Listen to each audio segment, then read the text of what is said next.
selanjutnya pendefinisian rumus, di mana rumus di sini ada mean rata-rata, median nilai tengah, dan standar deviasi.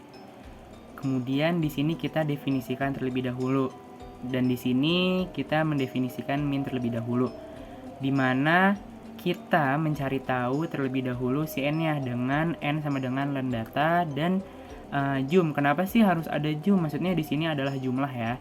Nah, jumlah di sini itu karena rumus dari rata-rata itu sendiri adalah total data dibagi banyaknya data.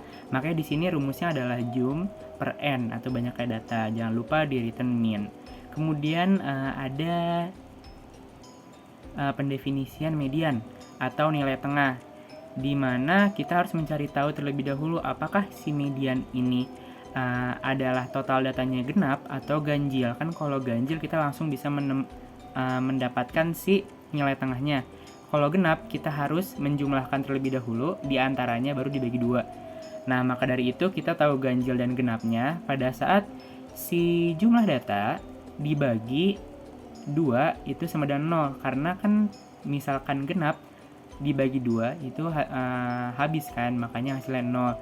Semisal itu tidak, else berarti datanya itu adalah ganjil.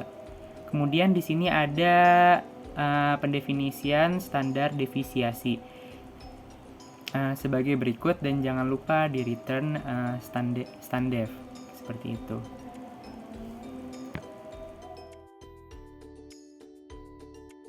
Oke, baik, kita akan berpindah ke data cleansing yang pertama. Di data cleansing yang pertama ini kita akan melakukan pengecekan hasil NIM dan nilai yang tertukar. Nah, kita di sini menggunakan for if yang dimana di sini for if range-nya kita digunakan untuk melooping data, dan di sini kita menggunakan if 1101 dengan in j untuk mengecek jika i merupakan NIM, dan jika terbukti i merupakan NIM, kita akan memasukkan data pada indeks ke 0 dan akan ditukar dengan nilainya. Lalu selanjutnya kita akan mereturn data, atau di sini kita menggunakannya untuk mengembalikan nilai datanya itu sendiri. Nah, sekarang kita masuk ke data cleansing 2. Apa yang dilakukan di data cleansing 2 yaitu untuk pengecekan record yang double atau ada NIM yang sama. Nah, terus kita definisi def clean 2 data for i in range 0, len data. Nah, maksudnya di sini adalah kita melakukan looping. Kita melakukan looping sebanyak indeks dari data tersebut. Nah, indeks pertama itu kan dimulai dari 0 sampai indeks berapa. Nah, itu kita nggak tahu. Jadi kita bikin 0, len data. Nah, terus lanjut ke bawahnya j sama dengan i plus 1 while j kurang dari len data.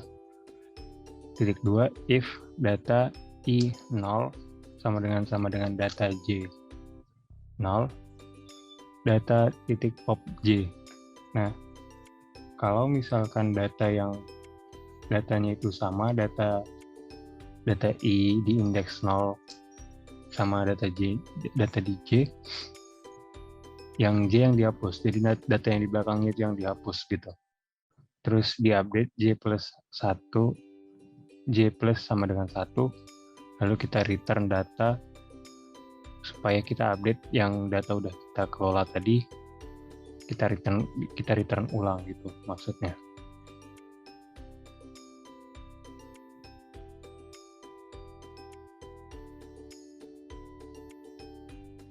Baik, selanjutnya adalah data cleansing 3, di mana di sini adalah pengecekan data. Pengecekan tipe data menggunakan asumsi sendiri. Maksudnya di sini adalah pada saat data string terletak di pengelompokan data integer, maka si data string tersebut akan diganti menggunakan data integer atau angka, yang dimana kita menggunakan asumsi kelompok kami. Nah, di sini kita mendefinisikan terlebih dahulu nih si clean 3 parameter. Nah, kemudian di sini kita melakukan looping sebanyak panjangnya list data. Tujuannya adalah apa? Untuk mencari si datanya di mana sih yang dia salah atau tipe datanya ternyata salah gitu kan.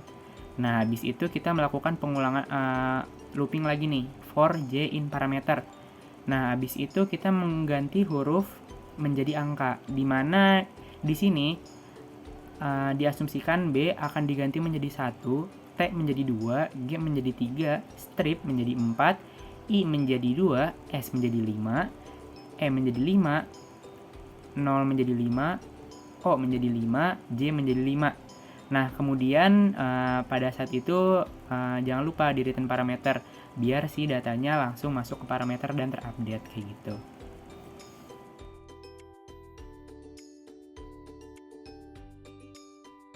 Ini kita akan berpindah ke data cleansing yang keempat. Pada data cleansing yang keempat ini, kita akan melakukan pengecekan data untuk nilai yang kosong. Bagaimana caranya? Jadi pada data cleansing keempat ini, kita akan melakukan sebuah looping dulu sebanyak data J. Lalu data J akan dimasukkan ke variabel I. Setelah dimasukkan ke variabel I, kita akan membuat sebuah kondisi di mana jika isinya kosong, maka akan diganti dengan nilai 50.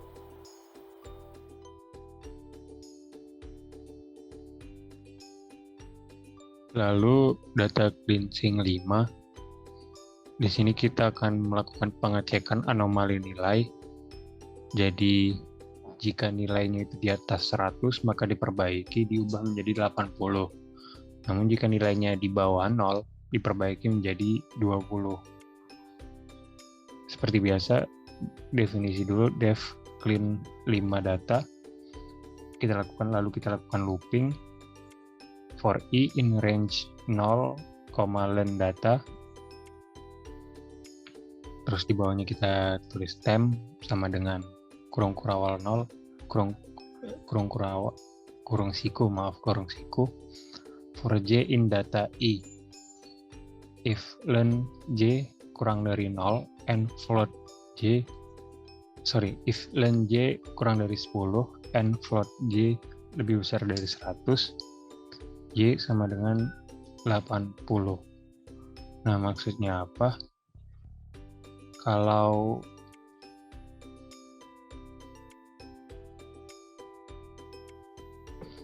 if len j kurang dari 10 and float j lebih dari 100, maksudnya di sini kita cek apakah itu NIM atau bukan gitu. Kenapa NIM itu kan jumlahnya ada 10 ya, ada 10 digit kalau NIM. Jadi kalau jika len j itu kurang dari 10 dan float atau nilainya itu lebih dari 100, maka diganti menjadi 80. Nah, disitulah kita ganti nilainya menjadi 80 yang lebih dari 100 tadi. Lalu di bawahnya ini untuk kalau nilainya itu kurang dari 0, kurang dari 0 gitu. If len j kurang dari 10 and float j kurang dari 0, j sama dengan 20. Maksudnya adalah jika banyak digitnya itu kurang dari 10 dan nilainya itu kurang dari 0, tolong diganti nilainya menjadi 20. temp.append j data I sama dengan temp return data. Jadi kita return lagi datanya, kita update gitu.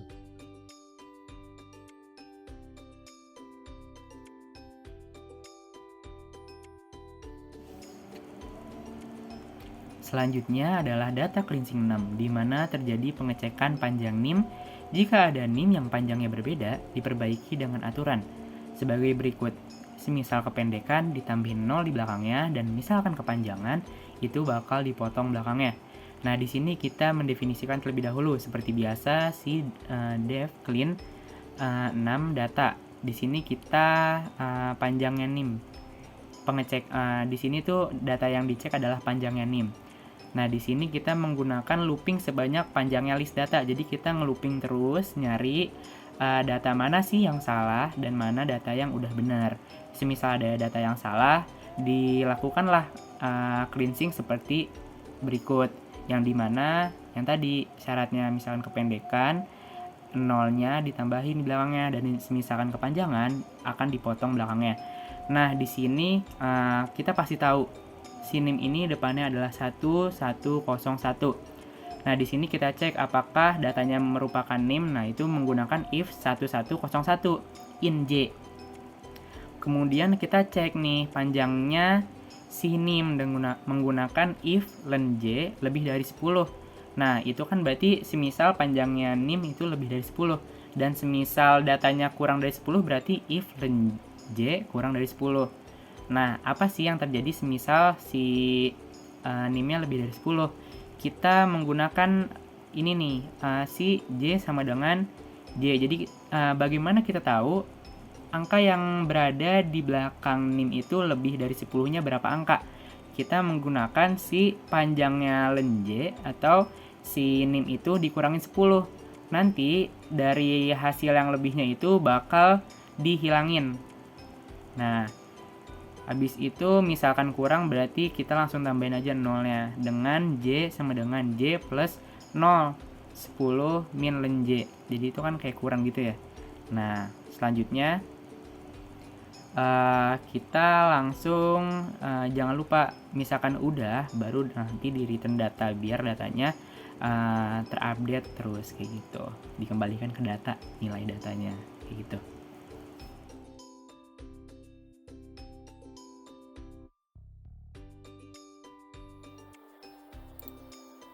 Baik, selanjutnya kita akan berpindah ke data cleansing yang ketujuh. Pada data cleansing yang ketujuh itu kita akan mengecek jumlah field nilai bisa lebih dari 6. Nah, bagaimana caranya? Kita pertama-tama akan membuat sebuah looping terlebih dahulu dari 0 sampai panjang data parameter. Setelah itu kita akan mengecek si parameter nya apakah lebih dari 7. Jika parameternya lebih dari 7, berarti field nilainya itu berlebih. Setelah itu kita akan mengecek parameter I apakah genap. Jika genap, kita akan memasukkan parameter I 7 atau nilai yang berlebih ke parameter I5 atau nilai ITS. Setelah itu, jika parameter I bukan genap, kita akan memasukkan parameter I 7 atau nilai yang berlebih tadi ke parameter I 6 atau bisa dibilang itu yang nilai buahnya. Seperti itu.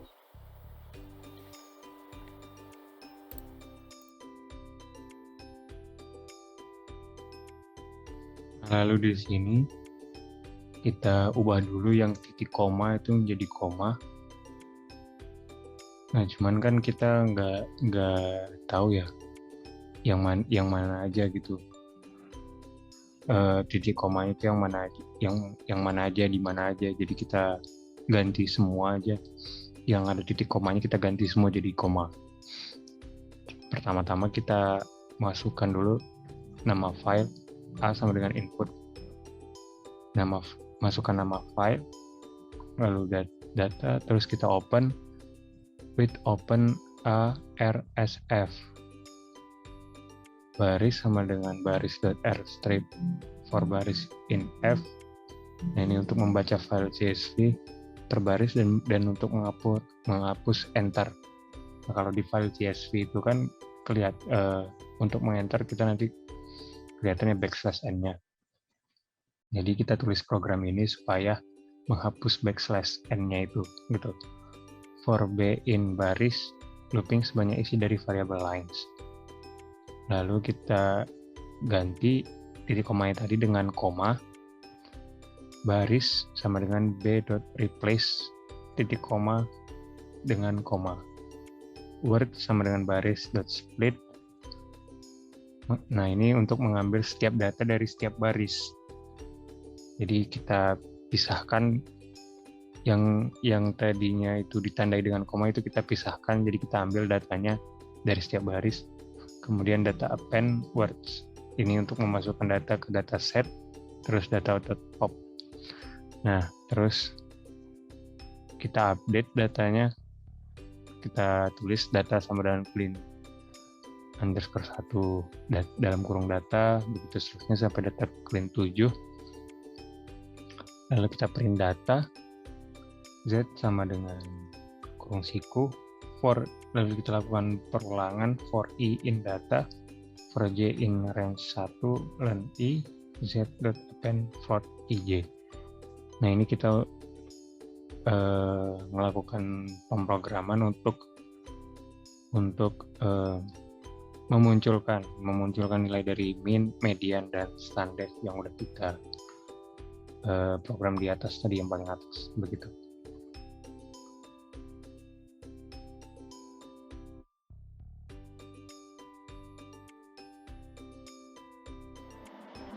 Nah, di sini kita bakal ngerunning si programnya. Nah, di sini ada 141 baris. Di sini bakal kita run.